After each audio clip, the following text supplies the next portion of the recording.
দেখেন সুবহানাল্লাহ, বেরি তো আমগরেও পড়াইছিল, হ্যান্ডকাপ তো আমাদেরকেও পড়াইছিল, হেলমেট তো আমাদেরকেও লাগাইছিল, কিন্তু মানুষ কি করতে চাইতো জানেন?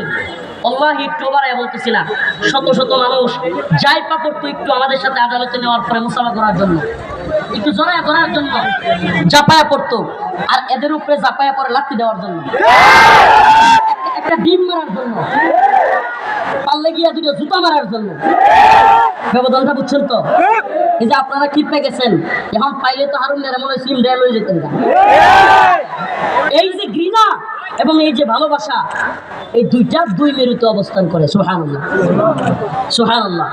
তো বলতেছিলাম, আমরা যেহেতু হাসিনার